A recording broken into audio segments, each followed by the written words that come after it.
नमस्ते, मैं Rupnarayan Sharma, resonance PCCP division और हिंदी सब्जेक्ट। और बच्चों, आज हम क्लास 10th जो सीबीएसई कोर्स बी स्पर्श बुक और उसका हमने टॉपिक लिया है आज रविंद्रनाथ ठाकुर। क्या है टॉपिक? रविंद्रनाथ ठाकुर। आपको जैसा कि पता है कि रविंद्रनाथ ठाकुर कौन हैं, जिसको भारत का सबसे पहले नोबेल पुरस्कार प्राप्त जिसने किया है, उनको रविंद्रनाथ ठाकुर के नाम से जानते हैं। तो बच्चों, पढ़ें कि पहले तो आप इनका जीवन परिचय देखिए। कौन सा? जीवन परिचय। कि इनका जन्म कहाँ हुआ? 6 मई 1861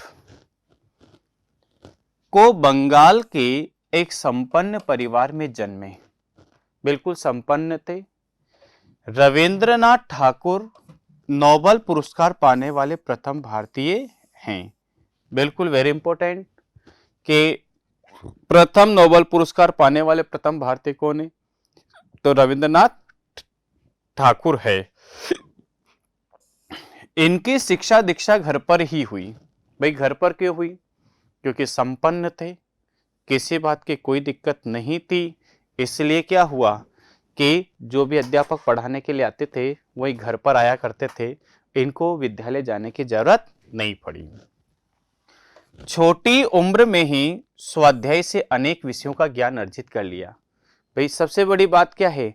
सारे ही विषय पढ़े छोटी सी उम्र में, और जितने भी सब्जेक्ट चलते थे सारे के सारे इन्होंने कंप्लीट कर लिए थे। बैरिस्ट्री पढ़ने के लिए विदेश भी गए। बैरिस्ट्री क्या होता है? जो सर्वोच्च न्यायालय का वकील होता है उसको बैरिस्टर कहते हैं। उसकी जो पढ़ाई है उसको बैरिस्ट्री के नाम से जाना जाता है। बिना परीक्षा दिए ही लौट आए। क्यों लौट आए?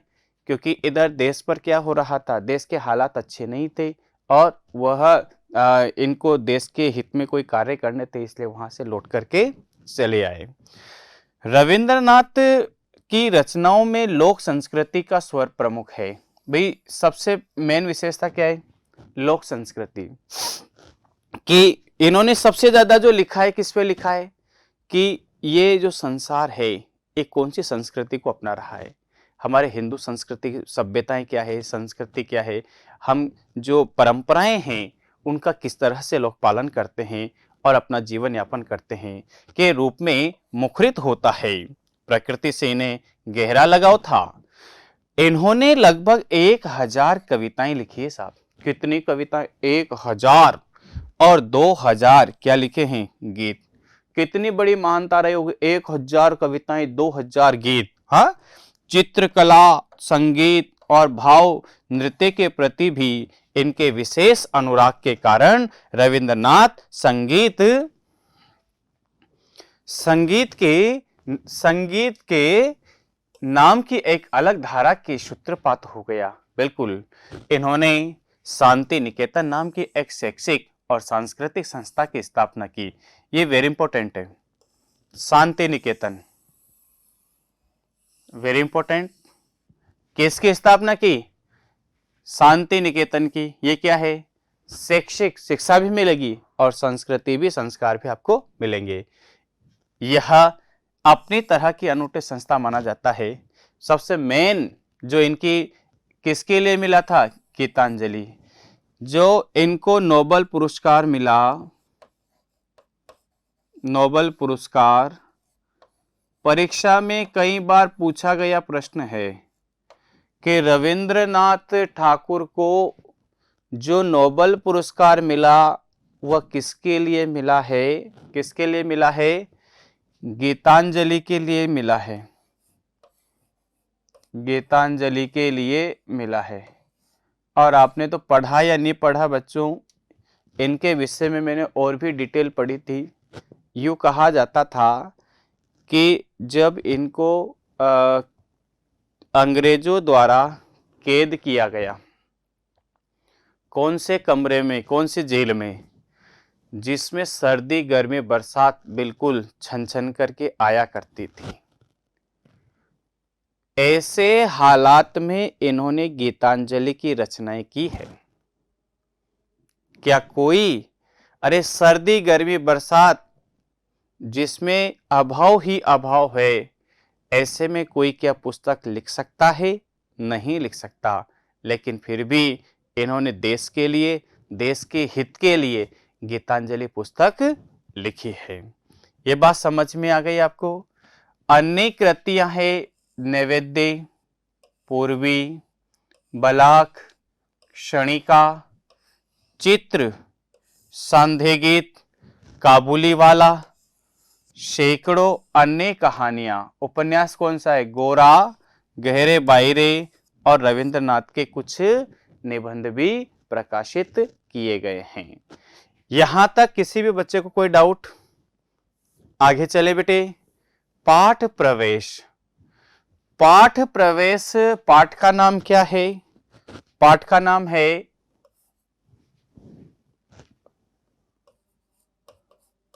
आत्मत्राण। बेटे दो तरह से, दो शब्दों से मिलकर के बना है। नंबर एक, आत्म। आत्म यानी होता है आत्मा का, आत्मा की, और त्राण शब्द का मतलब होता है रक्षा।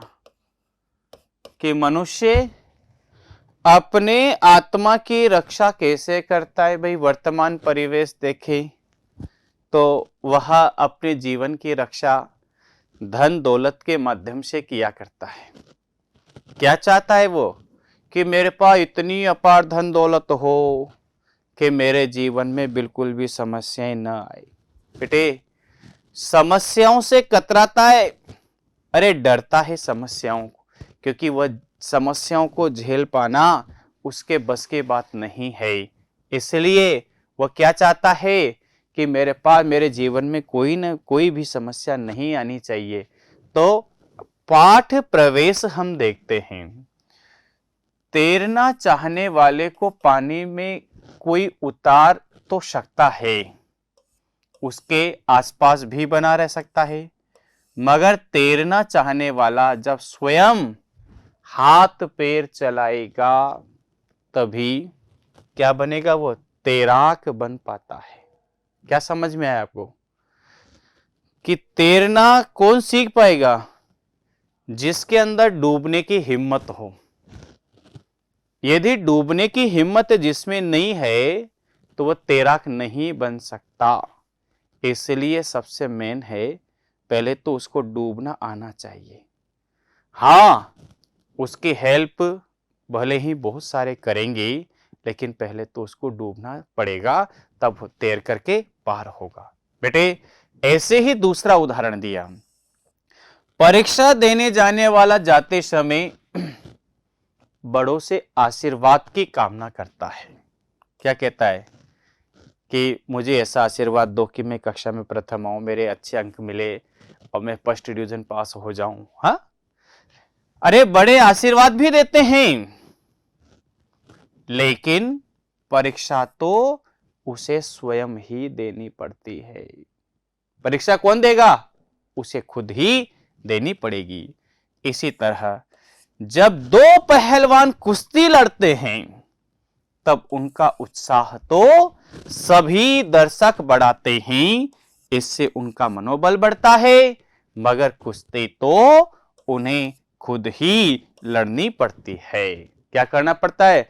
कुश्ती तो खुद ही लड़नी पड़ेगी, दूसरा नहीं लड़ेगा। यानी तैरना भी खुद को पड़ेगा, इधर से पेपर भी खुद को ही देना है और कुश्ती भी खुद को ही लड़नी है, तभी तो वह सक्सेस हो पाएंगे। बेटे प्रस्तुत पाठ में कवि गुरु मानते हैं कि प्रभु में सब कुछ संभव कर देने का सामर्थ्य है। भाई ईश्वर कौन है? जो सब कुछ संभव कर दे, असंभव काम को भी संभव कर दे, लेकिन फिर भी वह यह कतई नहीं चाहते। क्या नहीं चाहते? कि वही सब कुछ कर दे। कवि कामना करता है कि किसी भी आपदा विपद में, वही जब भी जीवन में संकट आए, अरे किसी भी द्वंद्व यानी लड़ाई, विरोध, विद्रोह में सफल होने के लिए संघर्ष वह स्वयं करे। प्रभु को कुछ न कुछ करना पड़े, फिर भी आखिर वह अपने प्रभु से चाहता क्या है। फिर रविंद्रनाथ ठाकुर की प्रस्तुत कविता बेटे कौन से में? बंगला में लिखी गई थी। किस में लिखी गई थी? बंगला से हिंदी में अनुवाद किसने किया? आचार्य हजारी प्रसाद द्विवेदी जी ने किया है। द्विवेदी जी का हिंदी साहित्य का समृद्ध करने के लिए अपूर्व योगदान है। यह अनुवाद बताता है कि अनुवाद कैसे मूल रचना की आत्मा को अक्षुण्य बनाए रखने में सक्षम है। बेटे क्या समझ में आया आपको? आपको क्या समझ में आया? इसमें यह समझ में आया, देखो भगवान राम वो तो ईश्वर थे ना, लेकिन जीवन भर कष्ट उठाते रहे। राम दुखी रहे, सीता जी उनसे ज्यादा दुखी रही, लक्ष्मण जी भी दुखी रहे। फिर कृष्ण को ले लीजिए, महाभारत के युद्ध में कौरव दुखी रहे, पांडव दुखी रहे और भगवान कृष्ण भी दुखी रहे। क्यों रहे ये? भगवान थे ना, फिर भी दुख। इसका मतलब यह है कि यदि मानव जीवन मिला है तो सुख और दुख दोनों ही क्या रहेंगे? साथ चलेंगे। जो इनको समान भाव से एक करके चलता है उसके जीवन में दुख नहीं आ सकता। यह बात समझ में आ गई आपको? तो चलें, रविंद्रनाथ ठाकुर क्या कहते हैं आत्मत्राण के माध्यम से? आत्मत्राण शब्द का मतलब मैंने अभी बता दिया, आत्मा की रक्षा। आत्मा की रक्षा किस तरह से हो? विपदा हो से मुझे बचाओ। बेटे आत्मा की रक्षा किस तरह से की है? विपदा हो से मुझे बचाओ, यह मेरी प्रार्थना नहीं, केवल इतना हो करुणामय, कभी न विपदा से मैं पाऊं भय। क्या कह दिया कि हे ईश्वर, हे परमपिता परमात्मा, मैं आपसे बिल्कुल भी यह नहीं कहता कि जीवन में आने वाले संकटों से मुझे आप बचाइए। अरे नहीं कहता। क्यों नहीं कहता? क्योंकि जीवन में संकट तो आने ही चाहिए, क्योंकि वह हमें कोई ना कोई संदेश, कोई ना कोई सबक जरूर देता है। लेकिन हे मेरे परमात्मा, केवल इतना हो करुणामय, हे करुणा करने वाले, हे दीन बंधु दीनानाथ दया निधि, बस मेरे जीवन में इतना सा परोपकार कर देना कि कभी न विपदा से पाऊं भय। कभी भी संकटों को देख करके मैं डरूं नहीं। हे परमपिता परमात्मा, मैं उन संकटों का सामना कर सकूं, इतना साहस आप मेरे में देना। क्या कह दिया? पहला कंप्लीट हो गया। दूसरा देखिए आप, दुख ताप से व्यथित चित्त को न दो सांत्वना नहीं सही। बेटे कितने प्रकार के दुख होते हैं? रामचरितमानस में लिखा है, देहिक देविक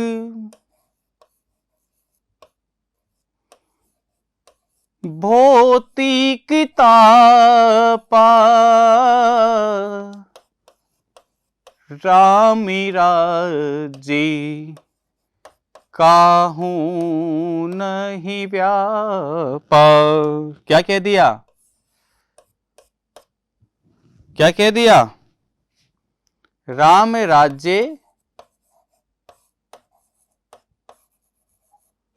काहू नहीं व्यापा।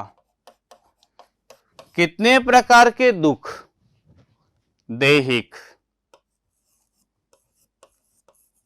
दैहिक होता है शारीरिक कष्ट। शारीरिक कष्ट को दैहिक कहते हैं। दैविक दैविक कहते हैं देवीय शक्तियों से मिला दुख, मिला दुख। और भौतिक कहते हैं किसको? संसार से मिला दुख। संसार से मिला दुख। अब आपने कह दिया सर संसार से दुख कैसे मिलेगा? बेटे हम उन्नति कर रहे हैं, कोई अपने पैर को खींच रहा है, वो भी तो दुख है ना। हम आगे बढ़ना चाहते हैं, कोई हमें पीछे धकेल रहा है, वो भी दुख है। हम कोई काम करने का प्रयास करते हैं, उसमें कोई ना कोई बाधा उत्पन्न करता है। हम किसी का कोई भी चीज का आयोजन करते हैं, परिवार वाले, अपने जन, पड़ोसी और भी बहुत सारे समाज में रहते हैं, वो हमें दुख पहुंचा रहे हैं। तो ये संसार का दुख है। किसी की उन्नति को देख करके उसके पैर को खींचना, उसमें बाधा उत्पन्न करना, मानसिक तनाव बढ़ाना, ये क्या है? संसार का दुख है। क्या कह दिया कि दुख ताप से। दुख ताप क्या है? कि देहिक देविक भौतिक तापा दुख है ये। व्यथित यानी बेचैन, चित्त यानी मन को, न दो सांत्वना नहीं सही। हे परमपिता परमात्मा, मेरे जीवन में देहिक देविक भौतिक तीनों प्रकार के चाहे दुख आ जाएं, और आप मुझे सांत्वना भी न दो, कोई बात नहीं। लेकिन हे दीन बंधु दीनानाथ कृपा निधान, दया निधि करुणा निधि, इतना हो वे क्या कि दुख को मैं कर सकूं सदा जय। कि हे परमात्मा, मैं दुखों पर विजय प्राप्त कर सकूं, इतनी सहन शक्ति हे परमात्मा आप मुझे दे देना। बेटे यहां तक किसी भी पंक्ति में कोई आपको डाउट नहीं है? आगे चलें। अरे कोई कहीं सहायक न मिले, मैं ऐसे नहीं कहता कि बार बार कोई न कोई मेरी सहायता करे, मेरी सहायता करे, मेरी सहायता करे। मत करो सहायता, अकेला ही काफी हूं। बेटे अरे मेरे को सहायक न मिले, लेकिन उसके बाद भी मेरा पुरुषत्व बल कभी डिगायमान ना हो, मैं अपने खुद के दम पर इस जीवन को जी सकूं, इतनी हिम्मत है परमात्मा आप मुझे देना।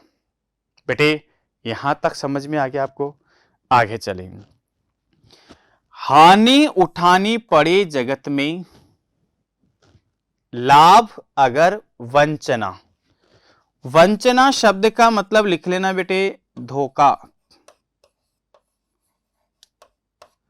जो भी काम करूं उसमें हानि ही हानि हो, अरे लाभ कभी ना हो। हे परम पिता परमात्मा, क्या कह दिया कि जीवन भर जगत। बेटे जगत शब्द देखिए आप, ये जगत, जगत यानी क्या होता है? संसार। लेकिन यदि हम इस पर हलंत नहीं लगाते तो क्या बन जाएगा? कुआं बन जाएगा। दोनों शब्दों पर विशेष ध्यान है।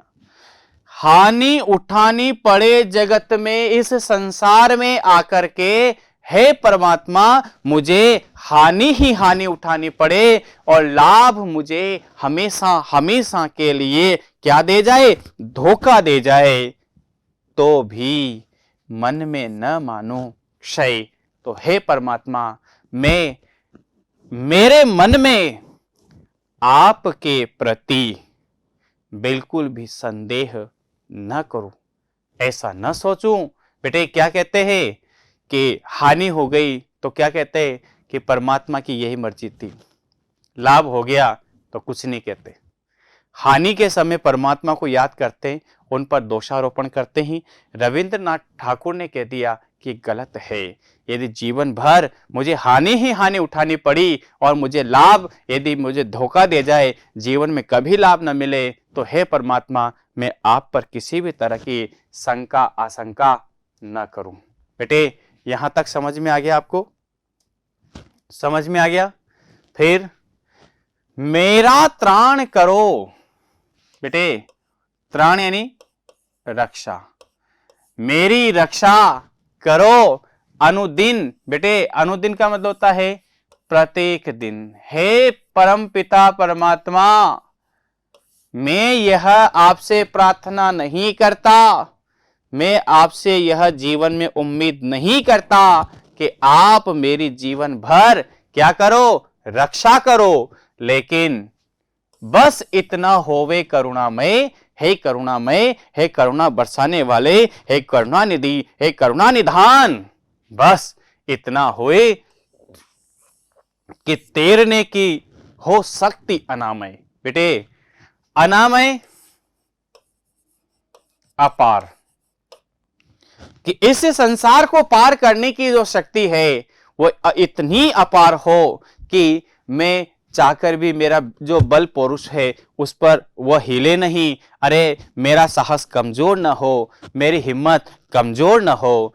इसलिए हे परम पिता परमात्मा, आप मेरे ऊपर इतनी सी शक्ति भर देना कि मैं अपनी खुद की रक्षा स्वयं ही कर सकूं। आगे क्या है बेटे? मेरा भार अघर लघु करके न दो सांत्वना नहीं सही। लघु भार क्या है बेटे? लघु यानी छोटा और भार, तो भार क्या है? भार है सांसारिक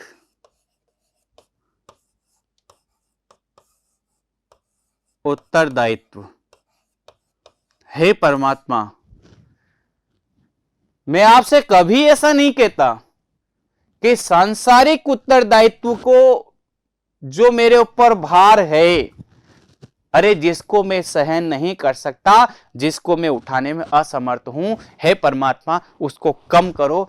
ऐसी मैं आपसे सांत्वना नहीं चाहता हूं, केवल इतना हो अनुनय। हे अनुनय, अनुनय क्या होता है?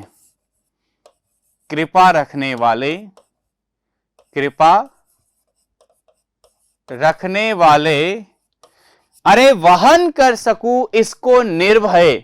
निर्भय यानी निडर, वहन यानी सहन। इसको निडर होकर के मैं क्या कर सकूं? सहन कर सकूं। इतनी शक्ति, इतना साहस हे परमात्मा आप मुझे देना। बेटे अंतिम चरण की ओर चलते हैं। नत सिर झोकर सुख के दिन में क्या करूं? क्या कह दिया उन्होंने कि जब भी मेरे जीवन में सुख के पल आए तो मेरा सिर सभी के आत्मनिवेदन के लिए, सभी की भलाई के लिए, सभी की सहायता के लिए, सभी पर दया करने के लिए मेरा सिर हमेशा सभी के सामने, संसार के सामने झुका रहे।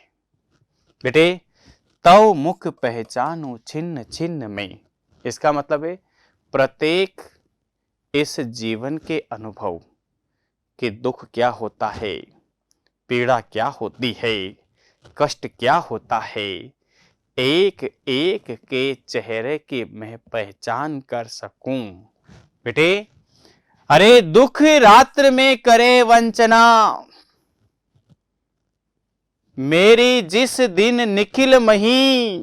क्या कह दिया कि दुख रूपी रात्रि, इसका मतलब मेरे जीवन में दुख का अंधकार छा जाए और प्रकाश की कोई किरण भी मुझे नजर न आए, तो हे निखिल मही संपूर्ण धरती, संपूर्ण धरती यदि मुझे सब धोखा दे जाए, वंचना यानी धोखा, तो हे परमपिता परमात्मा उस दिन ऐसा हो करुणामय, उस दिन हे करुणामय, हे करुणा निधान, हे दया निधि, ऐसा होना चाहिए कि मैं आप पर किसी भी प्रकार का कोई संदेह अपने मन में न रख सकूं। क्या न रख सकूं? आप पर किसी भी तरह का शंका न करूं। कैसे बेटे? जैसे ही दुख आता है तो परमात्मा को याद करते हैं, यूं कहते हैं कि परमात्मा की मर्जी है। यहां पर क्या कह दिया कि चाहे दुखों की रात्रि आ जाए, अंधकार मेरे जीवन में छा जाए, अरे सब कुछ मुझे धोखा दे जाए, सारा सुख, सारी पृथ्वी, सारे आकाश पाताल नभ चराचर थलाचर सब कुछ धोखा दे जाए, तब भी है परमात्मा मैं आप पर किसी भी प्रकार का कोई संदेह मैं अपने मन में न रख सकूं, ऐसा मुझे आशीर्वाद आप देना। बेटे ये किसने लिखा? अनुवाद किसने किया? हजारी प्रसाद द्विवेदी जी ने। लिखा किसने? किसने लिखा? रविंद्रनाथ ठाकुर ने। कौन सी भाषा में लिखा था? बंगला भाषा में, जिसका ट्रांसलेट हिंदी में किया हजारी प्रसाद द्विवेदी जी ने। आज के लिए इतना ही। हमने आत्मतरण का क्या पढ़ा, उसके बारे में पढ़ा और पूरी व्याख्या की। तो आज के लिए इतना ही। सभी बच्चों को बहुत बहुत धन्यवाद, और फिर क्वेश्चन आंसर के लिए नेक्स्ट क्लास में पढ़ेंगे। धन्यवाद बेटे।